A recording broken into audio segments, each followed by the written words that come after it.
তেখেতসকলক আসন গ্ৰহণ কৰিবৰ কাৰণে অনুৰোধ জনাইছোঁ।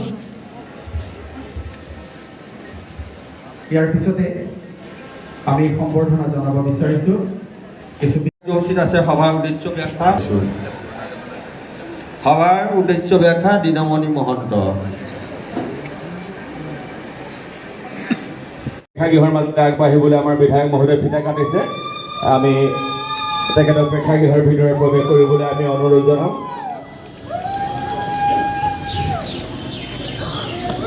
আজি মহকুমাৰ মাননীয় মহকুমাধিপতি মহোদয়, ঢকুৱাখানা সমষ্টিৰ সন্মানীয় বিধায়ক নৱদলীয় ডাঙৰীয়া উদ্যোগত আমাৰ টীম ঢকুৱাখানাৰ সহযোগত আজি এই বৰ্ষৰ 2023 বৰ্ষৰ হাইস্কুল শিক্ষান্ত পৰীক্ষা আৰু উচ্চতৰ মাধ্যমিকত প্ৰথম স্থানপ্ৰাপ্ত কৃতি ছাত্ৰ ছাত্ৰীসকলৰ এক সম্বৰ্ধনা অনুষ্ঠান আয়োজন কৰা হৈছে।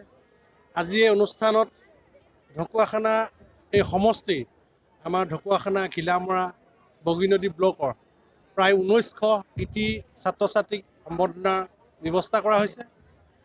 আৰু ঢকুৱাখানা সমষ্টি নৱদলে ডাঙৰীয়াই 2011 চনৰ প্ৰতিনিধিত্ব কৰাৰ পাছৰে পৰা ক্ৰমাগতভাৱে এইবাৰ 12 বৰ্ষত ভৰি দিছে। তেওঁ মানে এই যিটো ধাৰাবাহিকতা, এই ধাৰাবাহিকতা অক্ষুণ্ণ ৰাখি কৃতি শিক্ষাৰ্থীসকলক মানে উৎসাহিত কৰাৰ বাবে যি অনুষ্ঠান আয়োজন কৰিছে তাৰ বাবে নিশ্চয় ঢকুৱাখানাৰ বিধায়কগৰাকী ধন্যবাদৰ পাত্ৰ, কৃতজ্ঞতাৰ পাত্ৰ। এই পৰম্পৰা আগতে আমাৰ ৰাজনৈতিকভাৱে কেতিয়াও হোৱা নাছিল, কিন্তু নৱদলে ডাঙৰীয়া 2011 চনত প্ৰথম বিধায়ক হোৱাৰ পৰা কৃতি শিক্ষাৰ্থীক এই সম্বৰ্ধনা অনুষ্ঠানটো প্ৰতি বছৰে উলহ মালহে উদযাপন কৰি আহিছে। আপোনালোকে জানে আজি ঢকুৱাখানা সমষ্টিৰ প্ৰায় শিক্ষানুষ্ঠানৰ প্ৰধান শিক্ষক বা অধ্যক্ষকে প্ৰমুখ কৰি শিক্ষক শিক্ষয়িত্ৰী কৃতি ছাত্ৰ ছাত্ৰীসকলৰ লগতে মানে যিসকল শিক্ষাপ্ৰেমী ৰাইজ আজি ইয়াতে উপস্থিত আছে। গতিকে মই ভাবোঁ এনেকুৱা অনুষ্ঠানে মানে কৃতি শিক্ষাৰ্থীসকলক মানে উৎসাহিত কৰিব আৰু নৱদলে এই প্ৰচেষ্টাক আমি শলাগ লৈছোঁ।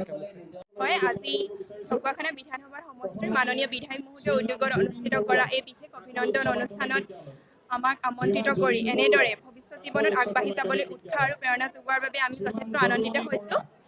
লগতে আমি আশা কৰিছোঁ যাতে আমাৰ যি কৃতকাৰ্যতাৰ বাবে অভিনন্দন জ্ঞাপন কৰা হৈছে, গতিকে আমি সেই কৃতকাৰ্যতাৰ মূৰত লৈ আমি ভৱিষ্যতে এজন দায়বদ্ধ ছাত্ৰ ছাত্ৰী হৈ ভৱিষ্যত জীৱনত যাতে সুনাগৰিক হিচাপে এই অঞ্চললৈ আমি গৌৰৱ কঢ়িয়াই আনিব পাৰোঁ তাৰ বাবে চেষ্টা কৰি যাম। লগতে আপোনালোক সকলোৰে পৰা আমি আশীৰ্বাদ বিচাৰিছোঁ।